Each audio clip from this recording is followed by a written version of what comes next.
Guys, one of our favorite bands reached out to me about doing an announcement for them. Cool. How do we get people to tune in for that? We could do an announcement to announce the announcement. Wow, that'd be cool. But wait, how do you think we should get people to tune into that?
wook+live.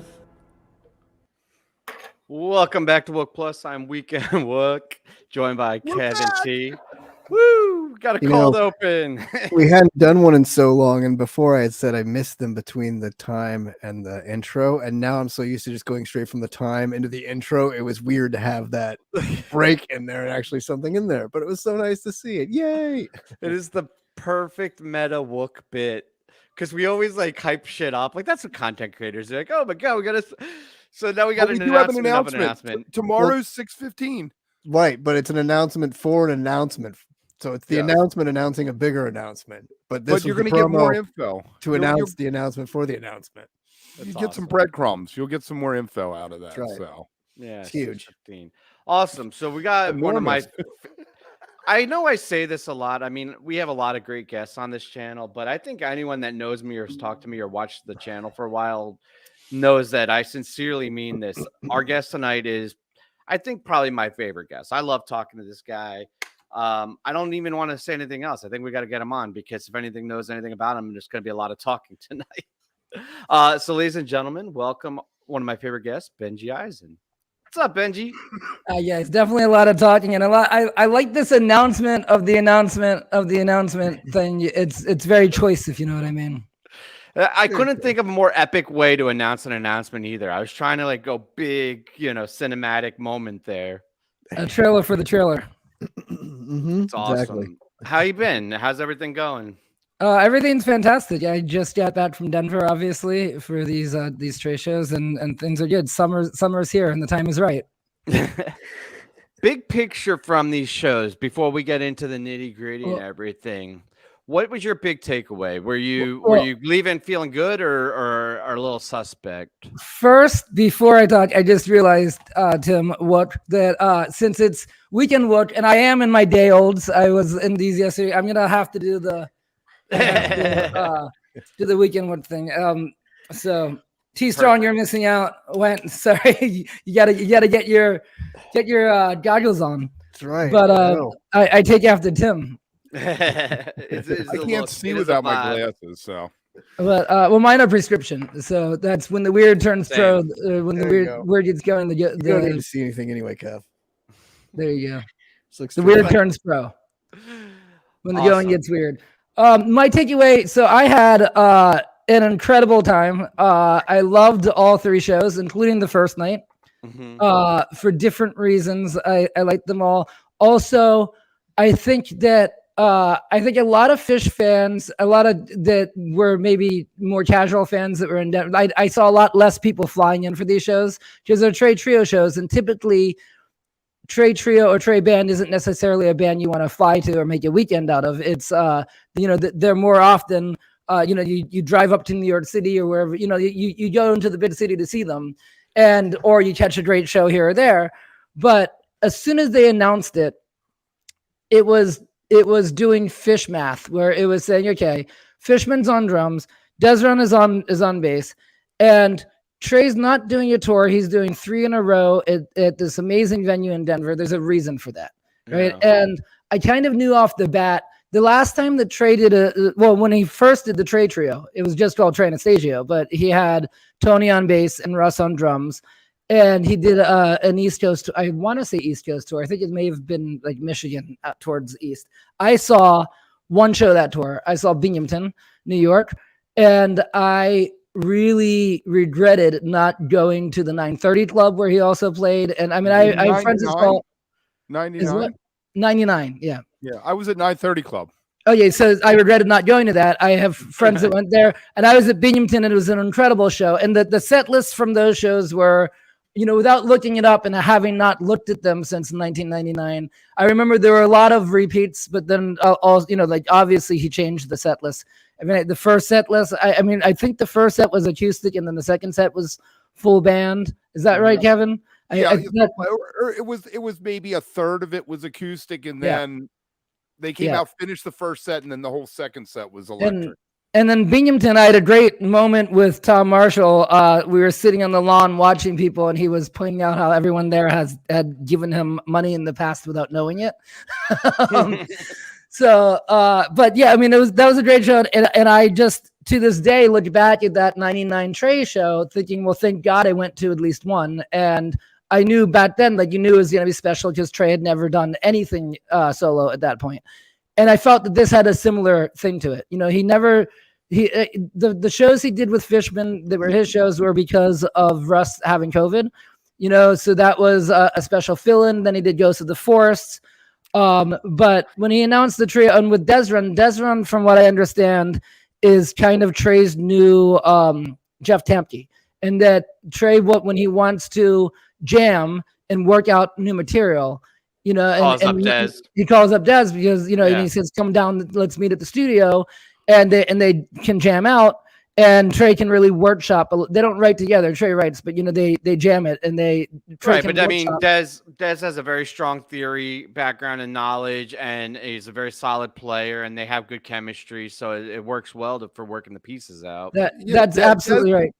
Dez said the first time that he talked to Trey, they ended up talking for hours on the phone before they even played a note together. So I think that they had the trust from the beginning. I believe that. You guys think I talk a lot? Try talking to Trey. Ask him his favorite music, or ask him, what his favorite album was growing up. We'd love to, Trey. If you're watching, you're always welcome on wook+live. And by the way, Kevin, this is for you from last time. This is I made a little cocktail. I don't know if Kevin remembers how Liddy got last time. Yeah, this is in your honor, just so you know.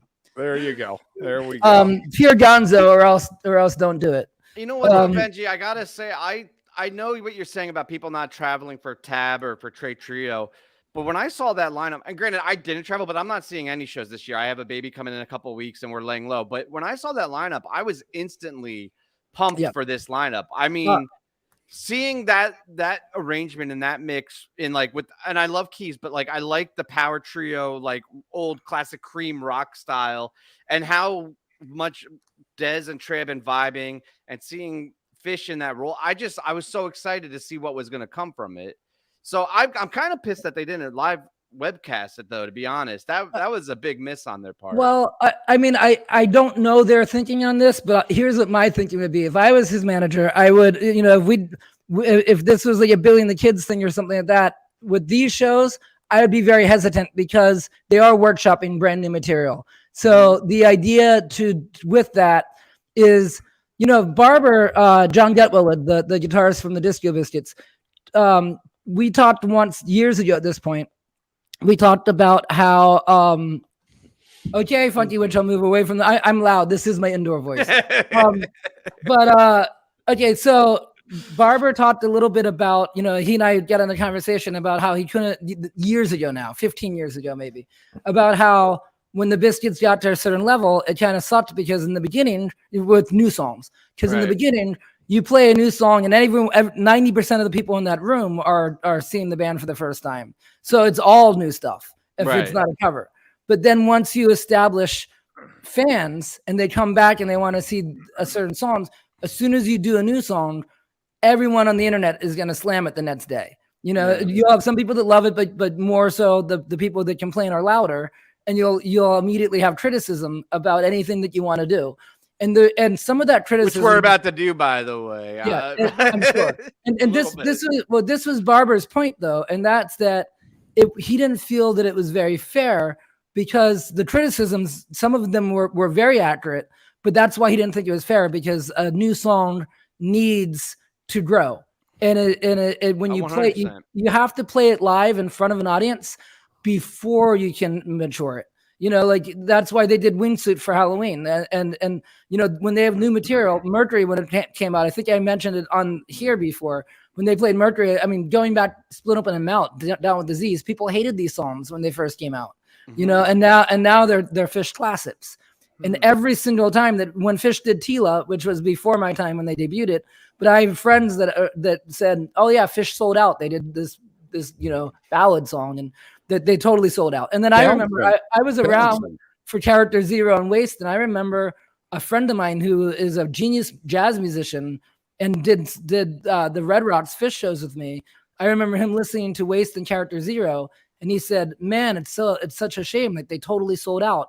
They're just like an average band now. Like they're just writing normal songs." It's funny because people have been saying that for years, over and over and over again, and they keep, you know, reinventing it. And that's right. But new songs, I mean, the songs that we heard, some of the songs from this past weekend are never going to be played again. I bet one or two of them might never. Okay, which ones aren't going to be played again? I don't know, but that's going to surprise me. But then one or two of these songs are going to become possibly even as early as this summer. My guess is that Trey's going to play one or two, or he's going to take a few to Tab before taking them to Fish. But I think that some of these will make it into Fish this summer, and one or two some of them are ready to go, though. Yeah. Like some of them are ready to go off the plate. Some of them not so much. But really? a song like Monsters, you know, like, and not to get ahead of ourselves, but a song like Monsters, there's a few where, like, as soon as they play it with Fish, it's going to make sense. And when you hear it with a keyboard and you hear it with Mike's bass lines, which are very, very different than Dez, they're going to make sense. In the same way as when I first heard Time Turns, this is a hot take, but when I first heard Time Turns Elastic, like everyone else, I was like, why is it taking up so much real estate in the show? Then I heard the symphony version. And it blows your mind. With the symphony, it's amazing. And that's what it was written for. And these songs that weren't written for a trio, they're written for Fish, but he's workshopping it. And so he's playing it live to see what feels right to him on stage and what works and what doesn't. And then he'll fine tune it. And by the time Fish plays one of these as the New Year's gag, it will have evolved so much that it will Go ahead, Kev. The Forward People song, Proceed, whatever it is. I feel like that's going to end up like Petrichor, where if it's ever recorded, the recording is going to be the artifact, the thing that you go to. I mean, that's the way the prog rock, like those composed pieces work, though, I think, right? Right. But, a lot of them, not like the old ones that You Enjoy Myself and even Foam, you could argue, but Divided Sky, those are he doesn't write those compositional ones as much. But yeah, Kevin, Forward People, I feel it already. If you call it Forward People, and anyone that's heard it, and I am the one person in any given room that I really love it. I really loved it. I loved it as Forward People. It needed a little work, but I really loved that. But I really loved that basis. I love the Love Now part. You know, in the same way that I love the end of Drifts While You're Sleeping. It's anthemic. You know, it's not a popular take, but I really do love it. However, I do think that it will be best served done with Trey even talked about it at the Mission Ballroom, where he said the one that we all heard beforehand, Forward People, as that YouTube, that had horns on it and a whole, is a whole thing. And I think that's where it belongs. It belongs as this with the strings, yeah. It belongs to be a masterpiece that's like you said, like a Petrichor. The lyric is not a masterpiece. The lyric to Petrichor might be considered up there as brilliant, but the lyric to this one, no, it isn't. I would argue for all of these, and we'll get into it soon, like get into show by show, but I would argue that most of these new ones, the vocals, either by melody or by lyrics, are what brought the songs down. in my opinion. I think a lot of these songs had really good grooves, had really original thoughts. And then once they got into the choruses or even some of the verses, you're like, oh, there's that, whatever that thing is. And I don't want to be a Debbie Downer because a lot of the songs I was really digging. Like Oblivion, in my opinion, is A+. Well, why don't we just go to the first night? What were the wait. No. I want to make one last point though. Back to what Benjy was saying. Slow down, Kev. Kev's is just like he's raring to go. He's ready. ready. I got notes, man. I got notes. Here's the thing. I think what I love about what they did this past weekend, and the same reason I like the Ghost of the Forest, is because you can work, and this is kind of what Benjy was saying, workshop these songs, let them mature outside of the big arena, and then bring a more refined piece. And Time Turns Elastic, Benjy, you brought that up. I think one of the reasons that song suffered so much is because it took up so much real estate so often in a year that people were hungry for nostalgia. People came out in 2009 and they just wanted Fish, right? Like they missed it. They wanted a classic Fish, and it took up so much real estate over and over and over again. And eventually, I think it actually, I don't know if people are going to kill me for this. I think it actually kind of got really tight and would have been a great part of the rotation, maybe once or twice a tour. Well, but in that spot in that year, I feel like it just got and then they brought it back in Ninth Cube and they kind of rearranged, like whatever they did to it when they did that. It was by far the best live version of it yet, and I want to say it was the last version that they've ever. I don't think they've done since. I think so too. Yeah. And that's a great example. And I think, yeah, exactly right. This is the Trio shows is like a farm team, right? Tab is not a farm team band. They're not a minor league band, but that's why you schedule. You say, okay, I have all these songs. And he also, by the way, had a lot of songs that weren't new, but they were, in that Air Said to Me, Halfway Home, he's got all these songs that either he hasn't played since, What's Done is Done, which was like, that's lyrically, I was surprised he brought that back because that's a song about breaking up Fish, right? What's done is done; it can't be undone. But yeah, he brought all this old material back, old material that didn't quite work, and at the time, or that was forgotten about for whatever reason. Because sometimes things do work, and then like a song like Spices from 2.0 that works, but then you just move on, and all of a sudden it's gone. It's gone. And that's what Trey was saying when he introduced, on the first night. He said a lot of these songs, they write them and he puts it in his phone and then it's forgotten about. Right. And so I feel like this was his time to go through his phone, to take out all those old ones as well as the new ones that he wrote with Tom, but to take out a bunch of old ones that like never stuck or that he forgot about, and to bring them back and to see how they feel now. Starting with the opening on the opening night with Air Said to Me, which was a huge surprise. Right. Was that 06, I think, was the last time they played it? All right. Well, then let's transition into night one. We got Friday. Kev's ready. He's raring to go. I'm going to take like 20 seconds to do some housekeeping because I feel like this is a natural segue point and I'm a professional. If you haven't yet, like this video, subscribe to the channel. We have a shit ton of awesome content coming your way. If you haven't been paying attention, we've been doing recaps of every Dead & Co show. We will be doing recaps of every Fish show this summer, 15 minutes after Encore. We also have the live stream every Wednesday night. So like, subscribe. Also, thank you, Zook, for the shout out, and Katie, and those of you who are throwing a few bucks. We appreciate the support. We have a little bit of operational costs, so anything you can throw, always appreciated.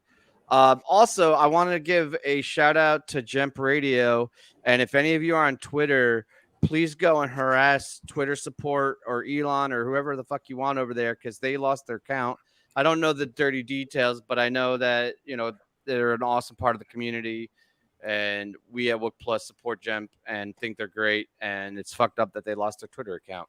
And I hope it doesn't happen to us. All right. Is that it? I think that was it for housekeeping, right? How'd they lose their Twitter account? I don't know. Andy just put that out today that they woke up and the account was suspended and they appealed it and they said no. He even sent me a screenshot and they asked for a justification or reason and they didn't give any. It was like one of those boilerplates like your account is not in conformance with the standards. Yeah, like some like bullshit legalese like in the standards of practice. I think it's probably because the bot, like they have it set up to where whatever they play on the channel, they'll do a tweet that's like now playing. That's got to be it. Right, which I kind of like because it's like I've been on sometimes where it's like, now playing fucking Ghost, Radio City Ghosts, and I'm like, fuck yeah, and then I put it on, right? So it's nice to get the reminder. But Elon, he's like, they could give you the transphobia and the pedophiles and all the other shit, but God forbid you have community radio and a bunch of hippies. Thank you, Andy. You're the man. We love you. We do, so yeah, and we love Jump Radio. At least I do. And maybe Elon is a Juice fan. Who knows? Well, I mean, Jump's biggest mistake was bringing Honk Nation on. I think. No, we love Jump. Yeah. I got you, Kev. Just go for the throat. I don't want to kick a man when he's down, but we love Goose. All right, Kev, I'm going to flip the script because normally we'd go to Benjy on this, but I know you've been taking boxes of notes. Night 1, set 1. What is your takeaway? I'll keep it broad because I don't know if you have anything specific. No, what were the new tunes? Where They'll Find Us? Was that night? Where They'll Find Us and The Greater Good was played at the Beacon. Right. And Proceed, which as I understand, as Trey described, it was like a meteor shower type of event. And that's where the equipment failure was in the first. Yeah, and Perseid, it's the Perseids is a meteor shower that happens every year. Right. I think it happens annually every year because I saw it one year. In August. In August, I remember being at the beach one night, enhanced and seeing a lot of meteor showers, a lot of meteors in that sky, shooting stars. Right. But so the first one was Where They'll Find Us. Let's start there. Tom Marshall wrote the lyric, which surprised me. It does not sound like a Tom Marshall lyric necessarily. It sounds more like something Trey's writing now. I guess it was solid. I guess that one's going to make the jump because it's a Marshall Anastasia lyric. Yeah, I think that it was a better written song than it was executed. And this goes back to the workshopping thing. I don't think it was perfectly executed, but I think there's a lot of potential there. Benjy, do you have any thoughts on Where They'll Find Us? It's interesting. It's not one of my favorite of the new tunes, but I think, Kevin, that part of the reason you might be hearing that is, I mean, I don't know, and I haven't talked to Tom about any of these tunes, to be honest, but I do know that he went to do a songwriting retreat with Trey. Like some of these, sometimes they write, but sometimes they write by sending stuff back and forth, and they are on the phone, whatever it is. But this one was an in-person session, and I think just thinking about how those things are. If you're doing, it could have been that Trey said, "Hey, I have an idea," and then you have any ideas for this, and Tom contributes, or tweets or whatever. So maybe those lyrics were just as much Trey as Tom, and it just resulted from their collaboration weekend. What's funny about the Tom Marshall sessions, now that you brought it up, and I wanted to pull actual tweets and make a montage out of it, but I ran out of time. But whenever the picture goes out, right, like Tom tweets a picture of like them on a beach or whatever, everybody flips out in a good way. They're like, yeah, new music, we're so excited, like this is being great. And then they play the music. It was like, fuck you. Why are you writing new music? Isn't that how it always is? I know we were talking about that. It's crazy. Like everyone gets so excited to hear it and they're like, yes, new music. Finally, they're writing. This is going to be great. And then everyone wants to rip it. This goes back to everything that is wrong with the scene that we love so much. And that is that here's the reason that I've seen Fish almost 400 times, because every time is different. And if it was You Enjoy Myself, I mean, we could put together a great. And I was about to. I mean, I might destroy my point by being like, if they did like You Enjoy Myself, Tweezer, Ghost, Foam, whatever it is, Bathtub Gin, all the classics without any new songs.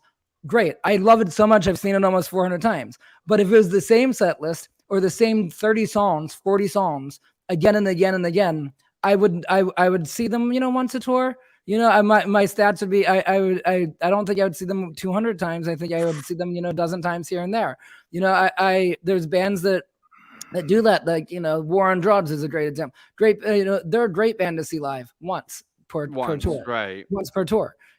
And Tom Petty was like that. Yeah, I called him every time Tom Petty came through town. But then you have these bands that never write new songs. And some of them, Jane's Addiction, Guns N' Roses, these are the nostalgia acts. And if you remember, the reason that Trey broke up Fish, besides some personal problems he was having, was because they were called in Rolling Stone by Jesse Jarno, they were called a nostalgia act, and that really bothered Trey. Jesse, you fucked everything up for everybody. I mean, Mike Gordon cornered him at Jones Beach to say that, you know, your review is what Trey brought to that last talk where he said we got to break up. Look what Rolling Stone just said. They call us a nostalgia act. And the minute that Fish becomes a nostalgia act, Trey's out, and I'm probably out too, because you know, I love Gayudi, but I don't need to see it 200 times. It's great, but now give me something new. But I think that's also part of them, right? Like a lot of bands eventually complain about playing the same fucking songs over and over and over again all the time. And I think, especially for them, there's no way they could sit still and not, and especially for Trey, I mean, dude, that guy's constantly doing something, but I don't think he could sit still and just rest on like what has been done. Like he has to keep creating, he has to keep trying, he has to keep getting the juice from that and doing it. And that's part of the artist's way, right? And I think, for better or worse, we benefit from that, like the scene, everything, because it prolongs their life and it prolongs our life of getting to see them more and more, you know. So I think it's healthy and fresh, and he needs to do it. And you're not always going to hit a home run. I completely agree. And you know, I interviewed for a cover story in Relics Vampire Weekend of maybe like 4 years ago now, before 2019. We had their drummer on the channel once. Chris, yeah, he or more than once. But Ezra was saying this was before their last tour, and Ezra was saying that the reason that they were going to switch up set lists, and he was saying the reason being, and they're not a jam band, they don't really improvise. They worked up a few different versions of each song so that they could do alternative versions some nights, and they were experimenting with jam band elements. And Ezra said that was not for the audience, but that was because if they're going to do a 2-year world tour, that every night, that like he got to a point where on the previous tour, when he'd call home or talk to friends and they said, how was tonight?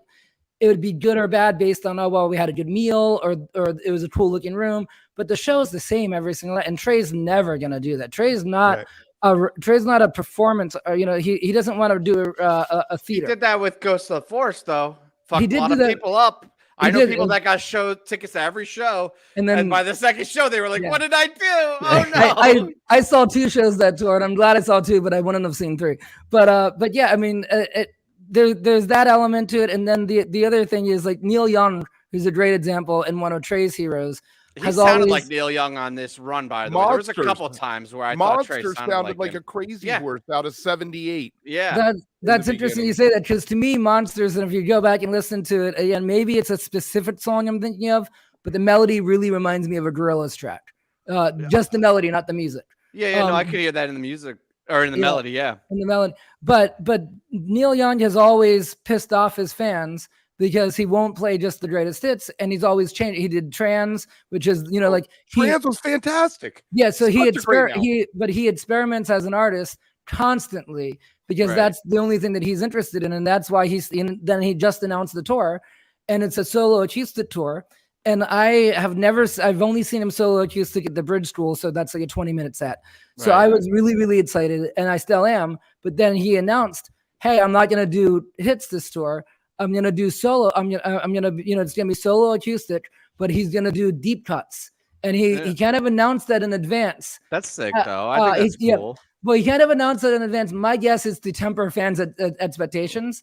But he said something like, "I don't want this way too. I won't have to compare how I play Helpless in 2023 with how I played it in 2010, in 2002, in 1998, and 1990. You know, like all these years." And since he doesn't improvise, that's his improvisation, is bringing in new songs. I'm gonna do something a little controversial real quick. I promise I'll go right back to you, Kev. I'm gonna defend the fans though with the critiques, because I 100% agree with this whole mentality.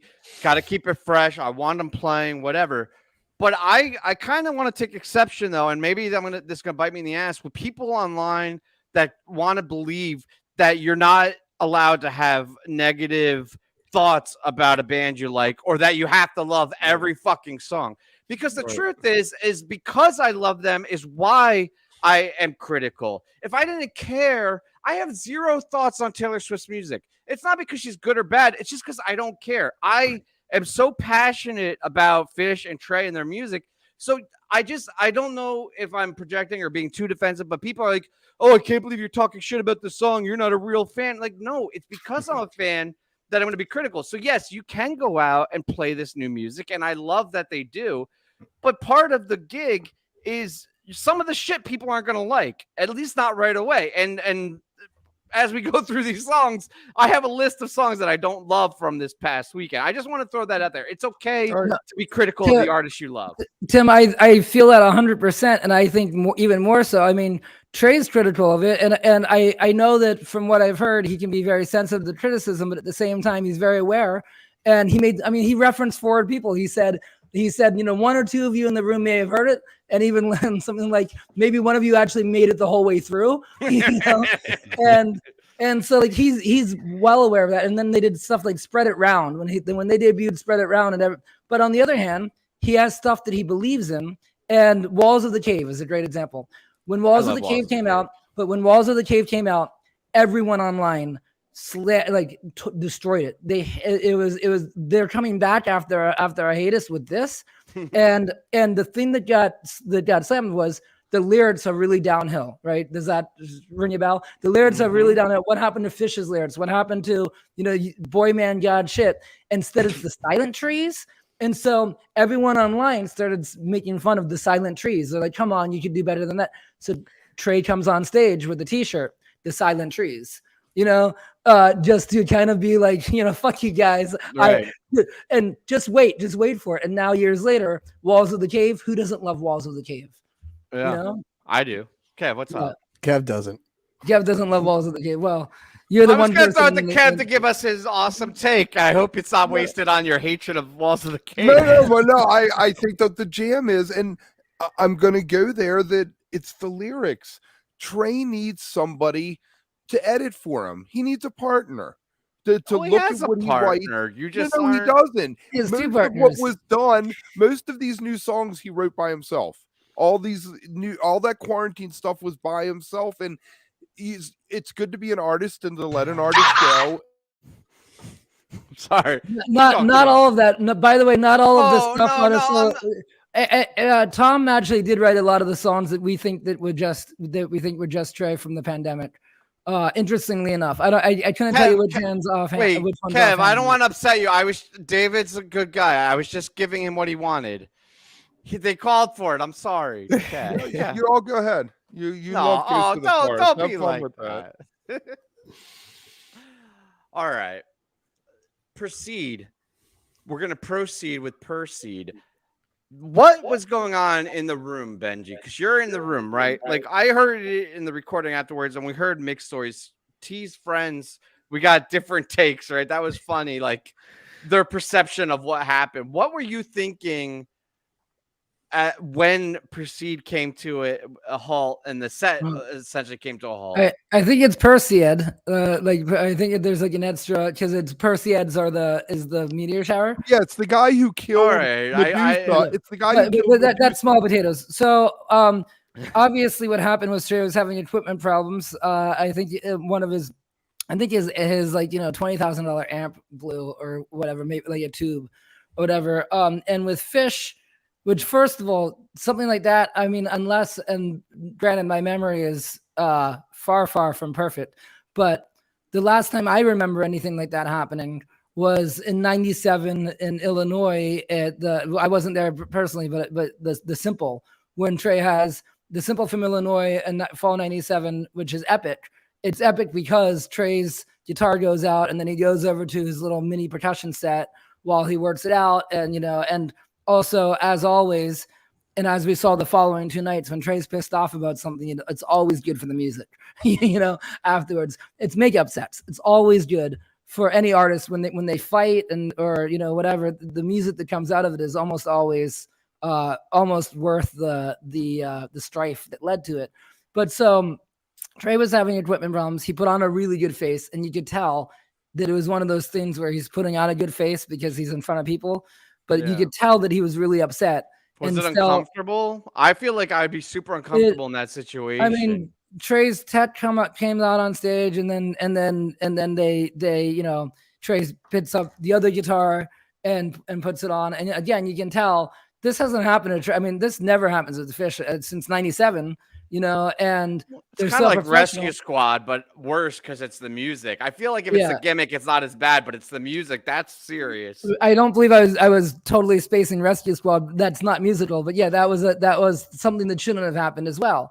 But with music, with Fish, they have backups of their backups for equipment. Right. They as with every band of that level, they travel with enough that if anything goes wrong with any piece of equipment, they don't need to fix it. They just bring in the new equipment. But from what I understand, and I don't quite know I know the secondhand, and that's it. From what I understand, I saw firsthand that Trey, despite them fixing it, it wasn't, there were still issues, and that's when Trey cut it short. And also, I think one of the reasons he cut it short, he could have finished it, but I think he was at that point in his head. I think he was just like, this was his big moment. He's been waiting months to play these new songs. He rehearsed, for weeks specifically for these shows, and all of a sudden, it's taken out from him of no fault to him. And even during the second set, he was having some issues with he was working some pedals, and there seemed to be some additional small issues that would have been worked out at sound check. And then from what I understand from people that were there, he made everyone come the next day super early for make sure his shit was right. For an extra long sound check that started like around 2 p.m. instead of, the normal time. Fucking right. And you should. Yeah. Yeah. And also, I mean, from what I understand, he definitely was not happy, but of course not. Of course not, Yeah. What was the crowd vibe though? Because maybe I'm projecting, but I feel like if I were there, I would be extra giving of my energy in the second set because I would recognize that frustration, and I would almost feel responsible. And it's a weird dynamic that we have as Fish fans and Trey fans, but I would almost want to be like, you got this, buddy. You put a little extra oomph into your thing to just kind of push through it. But I also know a lot of asshole Fish fans that'd be like, oh, his shit wasn't working. This is the worst show ever. One of these debuts, I'm out of here. I mean, it wasn't any of that. I mean, maybe what colored your perception of it is if you were there on New Year's 2019 with the Rescue Squad. I wasn't there, so I didn't personally. I was staring him in the face the entire time.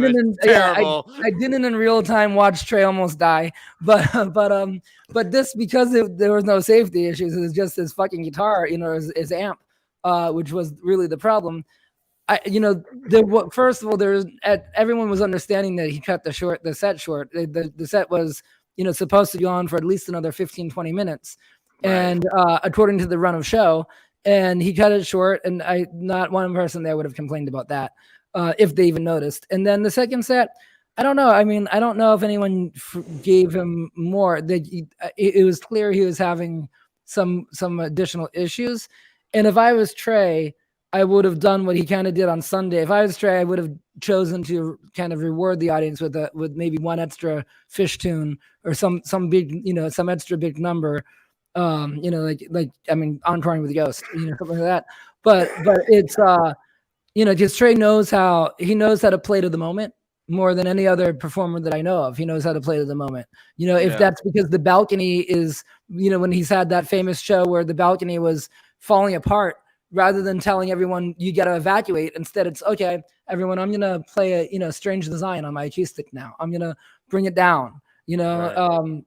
So he knows really how to play to that moment. And I feel like the second set, he still kept to the script of what he was planning on doing with these shows, and everyone kind of forgave the guitar issues.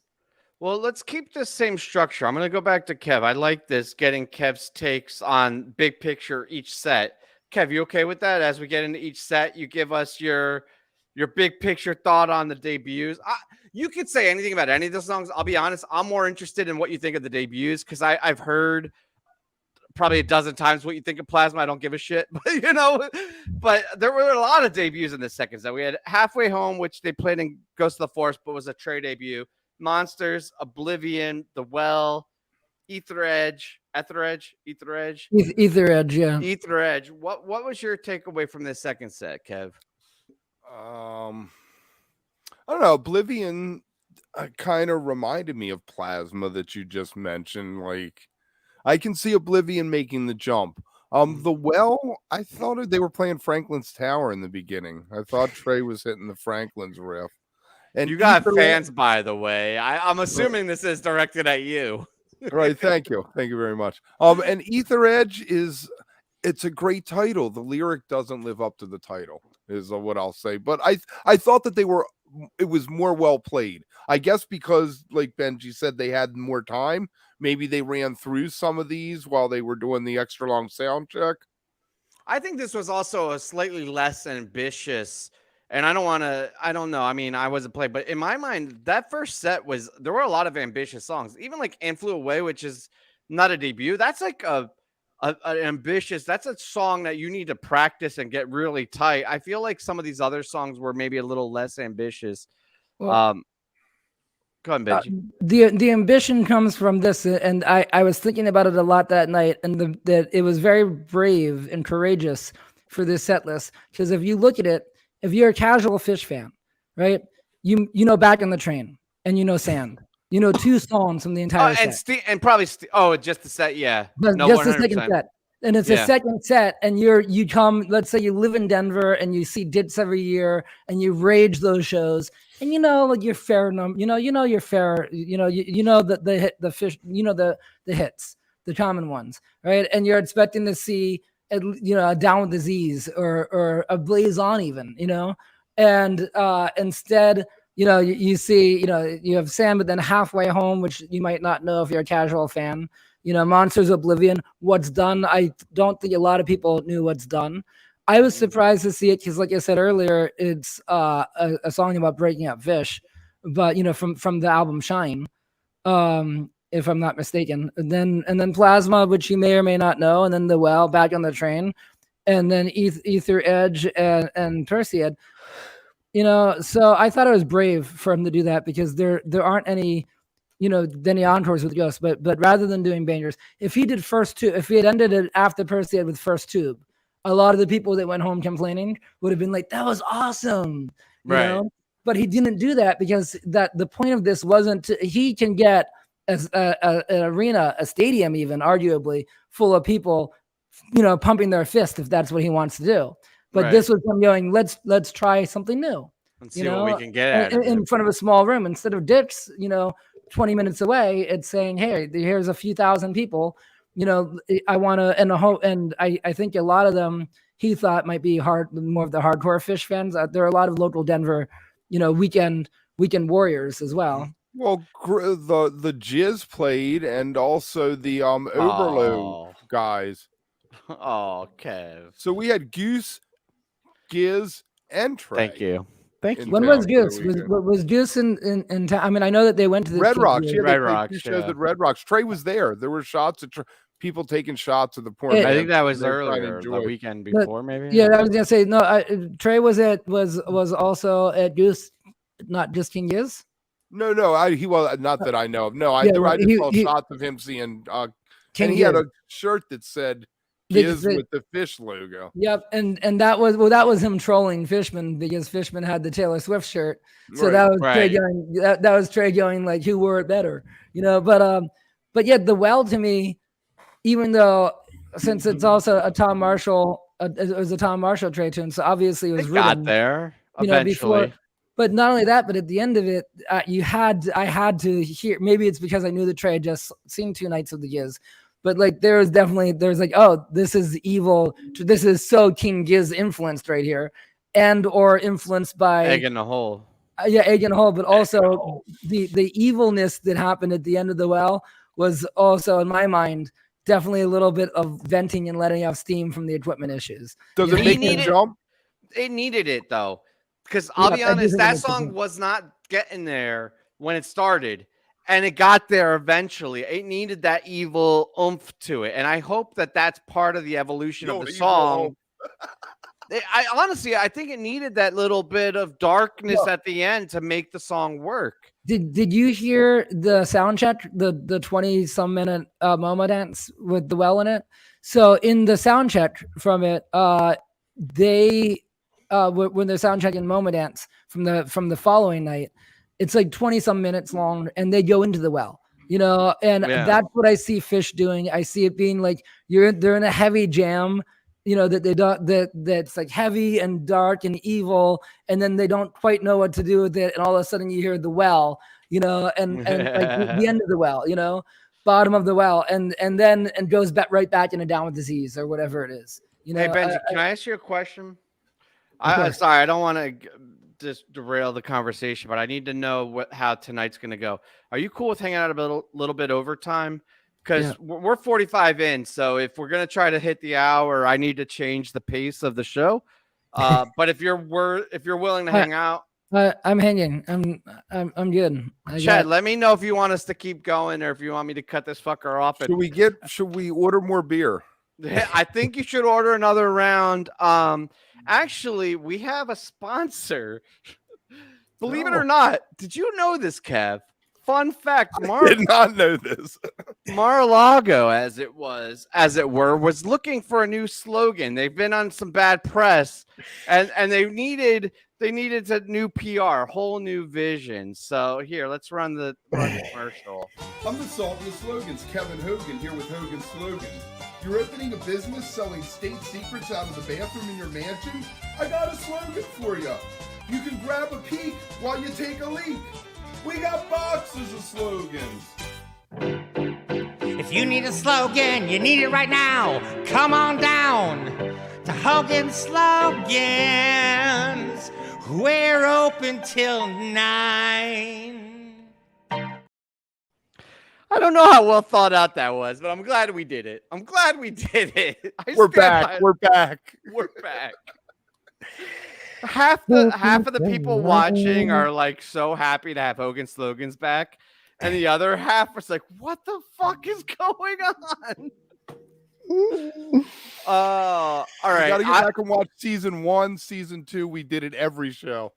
I don't know if I gave my thoughts on this set, but I'll give you the quick 1-minute overview. I thought Monsters was good, but it's somber. And not that that's a bad thing, but one thing I've noticed as a recurring theme with all these debuts and Trey's writing in general is he went from a dance party, fun prog rocker to a intellect. And I'm not saying this is good or bad. It's just an intellect with emotional songs. And I think that is the number one change is things used to be just about whether or not they made you move and how the groove was, right? It was a dance band, and Monsters is a great song, but it's very somber. It has like a melancholy seriousness to it. I think when Fish plays it, that it's going to take on an added dimension. And it's interesting that you say that, Tim, because in my mind, I had this conscious thought early on in the run in the weekend, and that's that, you know, the reason Fishman's there, not only because then now he doesn't need to teach these to Fishman, now he only needs to teach it to Mike and Paige, but more so than that, one of the things that, I mean, the reason the band's called Fish, right, is because we can dance no matter how far out and weird Trey gets or Mike gets or Paige gets. We can always dance throughout a show because Fishman is the reason we're dancing. Yeah. And, you know, Trey said, I think he said this at Coventry, where he talked about how a song like David Bowie was made so that he could intellectually take it really experimentally, really out as far out as possible, and yet still have it be danceable because of Fishman. Right. You know, and so I'm interested. I mean, Monsters, it wasn't my favorite song in real time, and then listening back, it's become one of my favorite of the past three nights and of these Baker, you know, of these 13 new tunes. It's one of it's up there for me, and a big reason for that is because of where I think it's going to go versus where it is right now. It's a demo. Potential of it, right? Yeah, it's a demo. Yeah, and the only other thing I want to say about night one is I think Oblivion was my favorite of all of the debuts, and I think it was the only one I thought could have been on Sigma Oasis. It had the same feel of the whole album of Sigma Oasis, and I feel like it had, I don't know, it was the most polished, ready to go, and I really like that song. I think out of all these, this is the one that's going to blow up the most with Fish. And I think this is the one that people like that were at Mission are going to be like, I saw the debut of that, right? I don't think people are going to give a shit if they were at the debut of like the greater good or whatever. But I feel like Oblivion's going to be a song that in 10 years or whatever is going to still be in the discourse. I agree. One other thing very quickly about Monsters is that the groove, while not as upbeat, and I hear what you're saying, and it's very interesting, and I agree with it. But then I think about a song like Steam. But shit all over it. It's good. No, but I think about a song like Steam, which is not actually, it's a hot take, but it's not one of my favorite songs. I don't dislike it. It's just not one of my favorites. But Steam has this slow, slink groove to it that I felt that Monsters kind of had. It's this mid-tempo kind of, loungy, groovy, thing. But yeah, I mean, I like Monsters. I think it has potential for sure. It really dawned on me the more seriousness of it, and I was just thinking about, because a lot of these songs, I think, as we go through this, they're like a little more, emotional, right? I don't know. All right, let's keep up with this same mentality. Kev, I'm gonna throw it back to you. We are now on Saturday, 6/10 in Denver. I will list the debuts for you. You have If I Could See the World, and you also had The Endless Dream, and On Pillow Jets were the debuts of this set. What say you, sir? I say When Pillow Jets was my favorite song out of all of them. It was the whole weekend, or out of this set? Out of the whole weekend. Wow. Okay. That's probably the one I will go back and listen to. Interesting. I could see that. The one song you would go back and listen to from the weekend? Yeah, that's the one I'd probably go back. I'd throw on a playlist or, super interesting. That's not on my radar. I would not have thought that. If you gave me multiple, like a number of chances to pick what your favorite of the weekend of, this would have been like my sixth guess, probably. Yeah, me too. I would have thought too you would have had problems with the lyrics, because to me On Pillow Jets is like not as inventive as some of their other, and it's one of those songs. A lot of these songs actually have one thing in common with each other, and that's that a lot of them repeat the chorus a lot. It's like a mantra. Right, it's one way to learn English. Yeah, that's right. And I'm still learning. So Rosetta Stone. Benjy, what is your thoughts on Row Jimmy? On Row Jimmy Row? Yeah. Since I don't have ongoing controversy with Kevin. Here's lyrically versus musically are two different things, but I have a new appreciation. I mean, I never disliked it. I think I always liked it. It's not like the one thing that when I'm going to a dead or dead related show that I'm like, oh, I really hope they play Row Jimmy. I know that Trey loves the song, right? And that was one of the times that I first started really like re-listening to, giving it a new ears, was that Trey just absolutely adores the song. And then Billy said to me, Sanity, he rips it off. And then, I never thought about that before, but then Billy said to me, it's one of Billy's favorite songs to play. And he said, the reason being, it's not his favorite, but he really enjoys it. And the reason being is that he said for him as the drummer, it's a deceptive beat, and that it's not as simple as it seems, and I think too that is one of the reasons Trey really liked it. Like Trey and Billy talked about it. And I think that if I remember correctly, it was one of the reasons Trey liked it. It was because it comes across as such an easy breezy song. But the theory behind it and the stuff that the musicians are actually doing is not as simple. There's a little more, especially with the rhythm and the beat. Kev's not a fan, and he got a lot of heat for it. A lot of heat. We'll just leave it at that. We'll leave it at that. I mean, to put it in my Pennsylvania roots terms, it's fucking beautiful, man. I tell you what, if anybody out there, if you guys have never heard it, the Decemberists on the B-side of a 12-inch covered Row Jimmy, and they do a fantastic job with the song. Really, like, it's a studio though. Again, for me, it's an artifact thing. Yeah. Row Jimmy is fine in the studio version. Live, I'm gonna go to the bathroom. Oh, see, really? I can't. I really enjoy it. Yeah, the live. The studio version is so studio version. Like the live version, especially with Jerry singing it, is so beautiful. Like, it's just such a great song. To me, and layered to like Benjy was saying, like there's layers to it that aren't just like lyrically and I don't know. I don't know, Kev. But even lyrically, it's almost like a life buoy to me. Like it's a breather, like in terms of like it's not the rager that you're going to see that will be a highlight, but to me it's a beautiful song. And it's a great cool down song. And I said this the other night on the recap show, like the grass shack nailed to a pine wood floor. I love that lyric. Like it always just hits you, and it's like it's so good. And Kev, I don't know, we disagreed the other night with this. Well, yeah, I will not use the word I used the other night. Seems a common way to go. I don't want to do that. Benjy, did we get your take on night 2, set 1? No, but I know since we're short on time, I'll do it quick for me. Right. We can go a little over. Our guests already agreed to we it. We just did night 3, though, set 1. If I could see the world, which isn't new to any of us, but new for live. I mean, I think maybe it's because it was on the top of that album and it came out in the pandemic and it was the perfect, thing at the perfect time. I just have muscle memory of that song from the album being released. Which one? It was cool. If I could see the world. So it was cool. It was a pandemic song, and it is what it is. It's fine. Goes to the Forest as well, which is rare from the play of the title track. Then the Endless Dream. So the Endless Dream to me was one, and I'm not, I like all the lyrics, and even a lot of the lyrics that people don't like. With the Endless Dream, for me, it kind of seemed to be, it's a formula that I've seen other bands do, and especially people once they're my age or older, where talking about a Betamax and roll the film in the checkout line.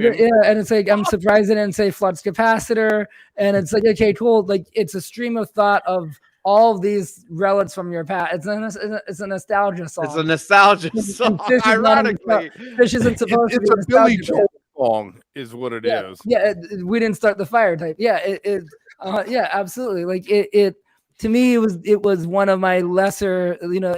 I just.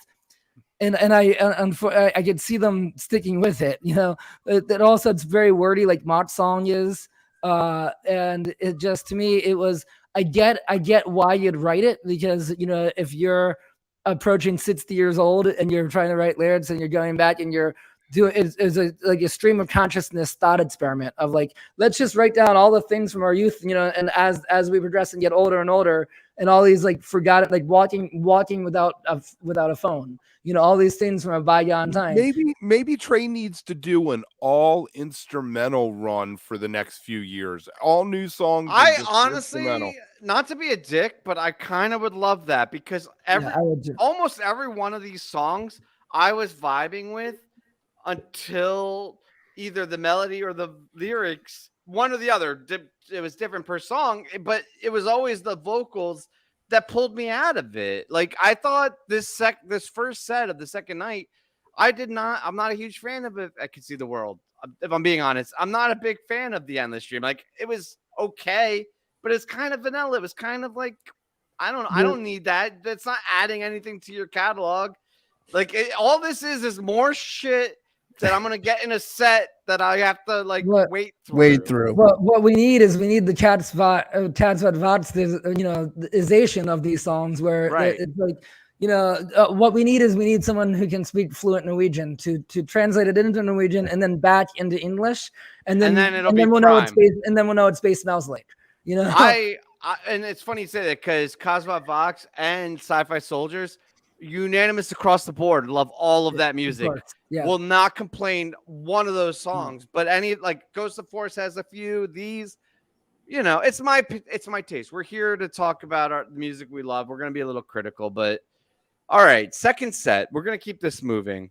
The debuts of this set were Outside the Lines, moving along, and Machine. Yeah. I think it's Machine. I don't know.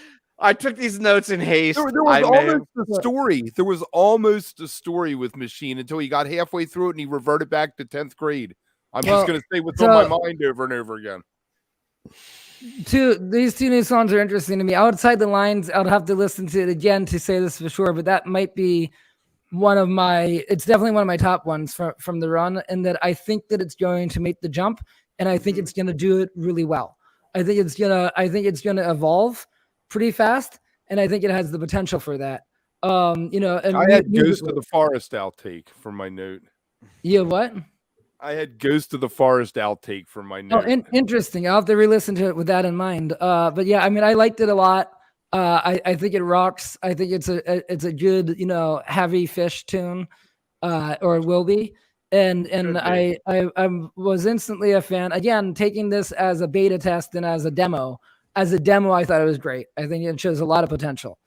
Machine, for me, was about a different thing entirely, and that's that I've been on this chat GPT kick lately where humans we're at the sunset of humanity, and we're turning into machines, and we slowly have been since ever we walked around with computers in our pockets and then drive cars that have all this tech, all the stuff that slowly we've been evolving, and the next evolution of humanity is machine. It's AGI and it's marrying Boston Cybergenetics robots with ChatGPT 5.0 technology. Skynet became self-aware. Yeah, I have so many thoughts about AI. I don't know if we want to go down that rabbit hole. Well, I mean that to me has been, and interestingly enough, same with the Kreutzmanns, both him and his wife. We will get on the phone to talk about potential building the kids stuff, and we'll end up talking for 2 hours about AI. And reading the latest articles and stuff like that. Like in my mind, we are definitely. It's like the movie Look Up, where no one wanted to see that an asteroid's coming. In my mind, we are definitely approaching the end, the sunset of humanity. We're still in a narrow, because the AI goes in 3 shifts. You have the narrow version AI, right, and then you have the what is it called, like general or whatever, and then the super.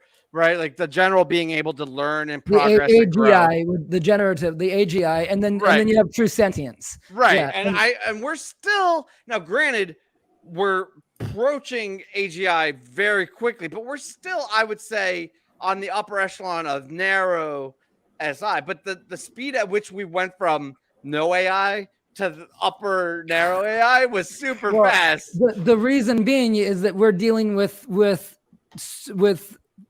artificial intelligence that's super intelligent, that is so much smarter than us that we can't fathom yet the speed. I mean, it literally has every single answer for every single thing that humanity has ever done that's been put on the internet. But it also has simple flaws that we don't. The problem is you don't know how to find the flaws. Well, it will know how to find the flaws, and I think that once it achieves sentience, there's not a fixed outcome, but the one thing that I do think is fixed is that the future is going to be run by AI and not by humans in many ways, and it might come in shifts, and it might come in months, or it might come in years, or it might come in decades. Going back to Machine, when Trey started singing, that it also reminded me of Ditz, where he goes, he's hooked up to Machine, and best moment of the weekend, in my opinion. I fucking love that. Yeah. The whole catapult jam, I love that. Yeah, and so I feel like maybe Trey knows that we're turning into machines too, But that was my takeaway from that song was as he's playing it, I'm just looking, I was looking at a friend going, I told you, I told you, we're turning into machines. I feel like AI one day is going to be the jam band of the future, and we're all just going to be doing recreational headphones. It can't play live. It can't play live. Right now it can't, but when it gets full sentient, then there'll be jamming, and it doesn't matter because we'll be on a headphone and happy, and who cares? It'll be fine. They'll be able to make, since they can make holographic, rod stars now, they'll be able to make a robot that looks and acts and plays just like Jerry Garcia, but improvises. Well, by the time he comes around, it'll probably be Fish too, because yeah. But not only plays like them, but writes like them. That's the writes crazy like them, part. Yeah, is there'll be new improvisation, new songs. Improvises and looks because of with Boston Cybergenetics. They'll be able to do the whole package if there's a market for it. Because at that point, I don't know that machines want to be listening to music. I think that's a defining trait of humans. Well, no, that's not true. There's whale songs and there's other animals that have music, bird songs, of course. But I mean, I feel like Fish might be a very human band with an audience made. Although I do know some dogs that really like, a slow llama here or there. So Well, it's funny you say that because I'm really excited to talk about night 3. You know what? I'm just gonna get out of the way. The highlight of the entire weekend and of night 3 for me was that llama, the Dez llama, as I want to call it. It's not just a slow llama; it is an entirely rearranged new imagination, a new creation of it. That is the hardest fucking, like, it fucks the hardest, right? I want to make sure I don't mince my words. Out of any song I've heard Fish or Trey play, and I thought it was absolutely executed perfectly. I thought this show was probably my favorite out of the 3. I want to go to Benjy, but I want to be fair. We got to get Kev's takes on the debuts. We've been maintaining this structure all night. Kev, what did you think about the debuts of night 3 in Denver? Well, what were your debuts that night? The debuts were Shaking Someone's Outstretched Hand, I believe. What else? Broken into Pieces, Flying Blind, Valdez, Splinters of Hail, and that's it. Yep. A bunch of them. I mean, somebody over there in the Trey camp writes some damn good titles for songs. Just because it was the last one that you just said, Tim. Splinters of Hail. It's a fantastic title, and you listen to it, and you're like, dude, this is what you came up with when you hit that title. This is where you took. It was AI. It's ChatGPT wrote those. Put that into AI and see what it comes up with. That's my take. I guess I think a lot of it was subpar, and maybe it's the workshopping it and that whole thing. I think it was the strongest night of playing that they had gelled at that point, but I don't think a lot of these songs deserve much attention beyond this. You know, it's something in 5 years that someone's like, you remember when they did this song or that, the Splinter Hail song, man, they should bring that back. And then he brings it back and it's this great triumph. And I mean, Kevin, it's interesting that Splinters of Hail is not a new song. It was a debut, but it's been around since 2010 when Joy came out, because it was on the bonus album to Joy. And really? I didn't know that. It was on Party Time, the album, which was the bonus album for if you got the Joy box set.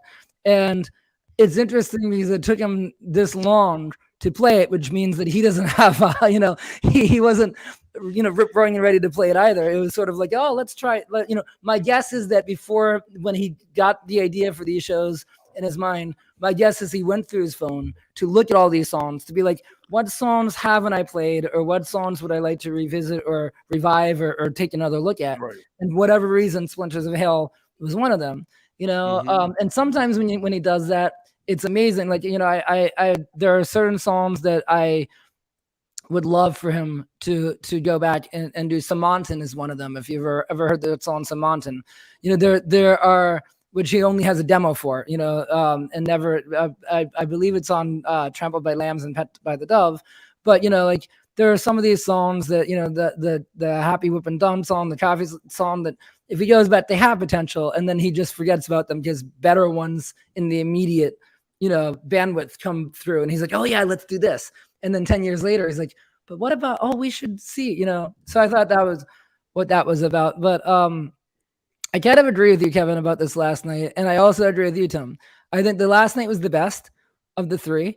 And everything that I've said so far, where I'm, pumping them up and almost saying that these new songs, that give them a chance, and it all goes out the window because they do a night like tonight or the third night that's very Fish centric. And yet, and that's my favorite, of the run. And I got to, you have, 10-minute No Man's Land. You have got a Jabu. You have a 15-minute Wolfman's Brother. You have a dark. That got dark. But then you have Everything's Right. Even that was awesome. That Everything's Right was Everything Right was great. The Wolfman's Brother with Dez was great. The Carini for the encore was great. And again, I don't know what the thinking was with this, but maybe with the new songs, you got to put yourself in Trey's shoes, because some things are just across the board human. And so you have a dozen new songs and you're going to play them over 3 nights. You're going to pick your favorite ones first. You're going to top every, and you're going to, just because you're so excited to play them. And so I feel like on night 3, the new songs were maybe the bottom of the barrel for some of them, like Broken into Pieces, which to me was probably my least favorite of them. It's obviously it's obviously an addiction song, about a dope such a bummer though. It's just it's a bummer song. It's a bummer song. It's like Darkened Down. It's like one of those where it's just like. Actually, this was the song where I wrote the note about them not being a dance band anymore. It was like this was the song where it first dawned on me. It's like, man, Fish, or I say Fish, but it's Trey, but you know what I mean. It's like they got so serious. Well, not only that, but they're a party band, and they know that they're a party band, and they're comfortable being a party band. And then the second song of the second set, you're gonna do this song about somebody that can't party anymore. Can't party. Can't hold it. And I mean, I'm not trying to make light of addiction or anything like that. Much respect. But I understand Short's probably part of his process, and I support that. And we definitely want to keep Trey sober for all these reasons. But that being said, it was my least favorite of the songs. Flying Blind, which is from the album. Now Valdez was interesting. I love Valdez. I actually am gonna be. But isn't that the ship that Exxon sank? I don't know, but you know what? They say 9 is the number, and Valdez means 9. And in the song, the lyric goes, 9 is the number. And Valdez, I believe that it's a name. It's a name, like a proper name for a person. But I believe that somehow or other it's tied into it also has, means the number 9 or something like that. Number Valdez 9. is very, number 9. It's a very Beatles-esque. It's a very Beatles-esque song. It's funny you say that. It's a very Beatles-esque melody, and to me, that song was very Beatles influence. And he doesn't shy away from it either. Which there's some of the songs that he debuts where it feels like he's going for a certain vibe, and then he trays it, which isn't always a bad thing, but like it gets weird. Right, he does a weird modulation. He puts it into a weird mode. Make him into an adjective? Yeah, he does something to the song, but I feel like with Valdez, he just was like, okay, this is whatever this song is, and I'm okay with it being this, and he sticks with it, and it's satisfying as a listener because you don't go on that weird adventure. You just know what you're getting, and you can just enjoy it for whatever it is. I think Valdez makes the jump. I think Valdez makes the jump, and I also think Valdez stays under the 5-minute mark always for its entire life. Right, and it doesn't need to grow. It's a strange design. It's very Beatles, esque, Beatles influenced. Both Tom and Trey have talked a lot about how they were so influenced by the Beatles, and it shows. Yeah, absolutely. It's under the influence of Billy Breeze, huh? Yeah, exactly. And so I Valdez was definitely one of despite me saying that all these were like the bottom of the barrel songs, Valdez actually goes really high. It's broken into pieces that I think makes me say that. Splinters of Hell, which, like I said, it's a recycled old one, but I don't know that Splinters of Hell gets taken out again. I think this might be one of those ones that he tried, and he's like, okay, we tried it, and it didn't quite work. I think Splinters of Hell would have benefited from being earlier in the weekend. I don't think it's a terribly we're having better song. Lyrics. Well, but you could hear too in his execution of it. He had strain in his voice. It felt like his voice was tired. He wasn't able to key for him to sing. Right. Maybe transpose it down a step or two and play earlier in the night, and he would have hit it. And because Trey's vocals have gotten a lot better. I think Reeves was the turning point across the board. Yeah, right, Broccoli, exactly.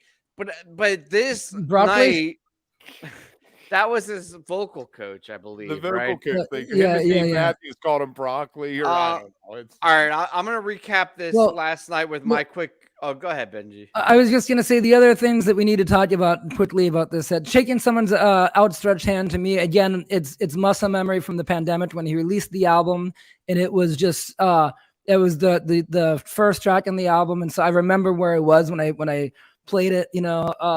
Just because where I was driving a Mini Cooper loaner from the deal. I just remember it. It was like a moment. Hey Stranger, which is definitely not one of my favorite songs from the Mercy album yet. Here with Dez, and it's taken for a 15-minute stroll. I thought it was the best Hey Stranger he's done yet, and I finally saw the potential for it. I'm like, I get it now. I get it. Fish did that once, didn't they? Yeah. Yeah. Okay. Right, I think so. I mean, yeah, because he wanted. I believe so. He talked about Trey talked about how he wanted to hear Fishman play it, on the drums when he did it. So Valdez, here we go. Valdez is 9, yeah. So I think that, and then number 9, and then Blazing Down a Twisted Wire, Blazing Down the Twisted Wire. Great title. Fucking great title. It is a great title, and also that's people in my section thought that it was new or as a debut. It's on the album Mercy, and of course he did play it with Tab a couple times last fall. Mm-hmm. It's actually a pretty good tune. It's a pretty good tune. Pretty good. It's a pretty good. And then Llama, I think, Tim, I might agree with you. Llama had the most visceral reaction from me in real time at the time. I so hard. Yeah. Unbelievable. Yeah. Dude, and I gotta give a shout out to Dez, because I love Mike, obviously, and I love Tony, but Dez is fitting this role very well. His tone, I think, was a little bit distorted for my personal. It was a heavy, distorted, harsher bass that I'm used to. But his playing is phenomenal, and it really shined, I feel like, in this. And actually, to that point, what was it? Flying Blind. I was so vibing with it when it started until they started singing. It had this modern jazz vibe. It's Dez's tone when he takes over the melody from Trey. It was phenomenal. It had this awesome stand-up feel. And then they start singing, and I lost me. I was like, all right. We need a gif of somebody shooting themselves in the foot. Right, exactly. Going back to Dez for a second, I was talking today. I was having a work session with Reed Mathis, and we were, and Reed played with Dez last weekend or 2 weekends ago now at the Ardmore Music Hall with Reed on guitar and Dez on bass. And obviously, as they were doing Grateful Dead tunes, and Reed really bonded with them. So he asked me today when we were working. He said, "How was Dez?" He asked about the shows because he was interested. But then he said, "How was Dez room?"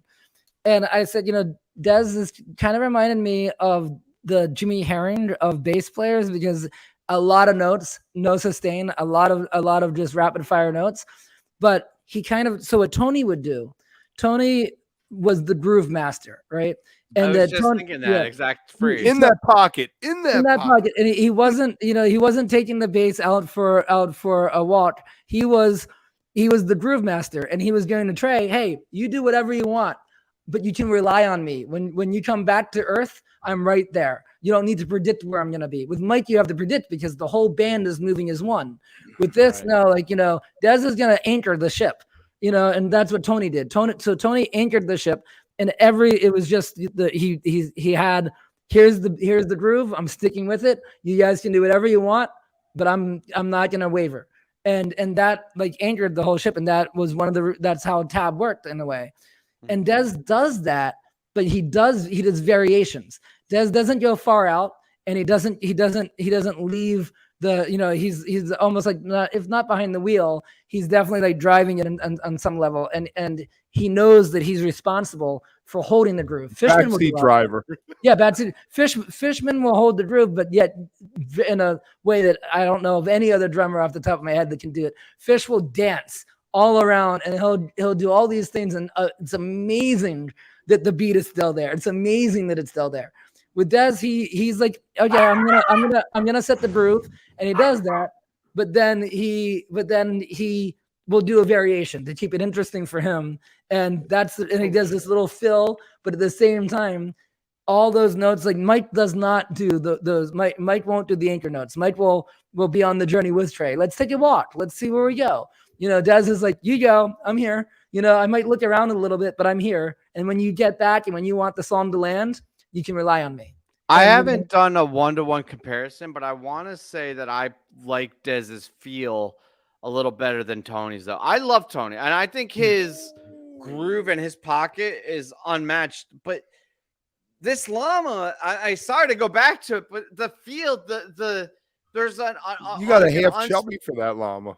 I did. I legit. No, Kev, you're not wrong. He fucking put something in it, some extra spice, and it was just Dez. The cool thing about the arrangement is he started with the bass line. And so you could tell all it was Dez that set that up. And it carried through the whole version. And it was 100%. Because I've heard Slow Llama, and I love Slow Llama. Obviously, I'm a huge Fish stan, like John. Like, I think he's the best drummer of all time. Sorry, Billy, but like in my case. I agree. I mean, Fishman's my favorite drummer of all time.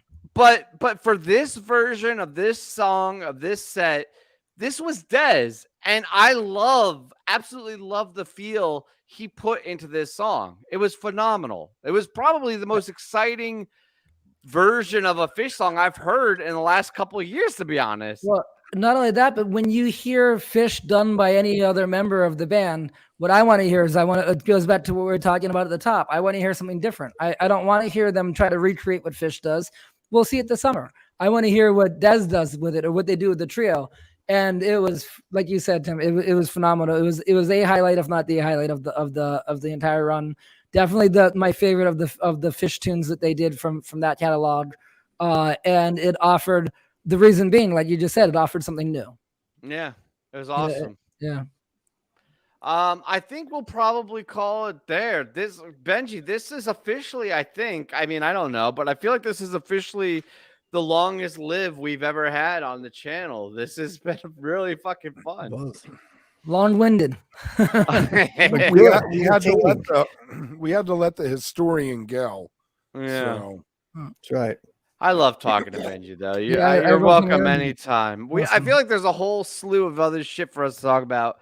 We'll probably have you on again soon to get through it all. Like and subscribe. Anything else? I think that's it. All right. Chubby's for Llama is a bumper sticker. Love you guys. Thank you so much for watching this show. We'll see you next time. Hey, thanks for having me Tomorrow on. night didn't come the after show. Oh, watch the And all after show. weekend. 15 minutes after the encore. Oh! All you have to say is cool. How do we get people to tune into that? Cool. I got a call. I got a call, guys, from one of our favorite bands, and they want to make an announcement. Cool.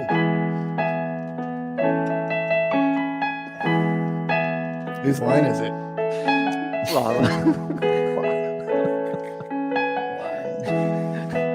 Why does wook+ not do bits anymore?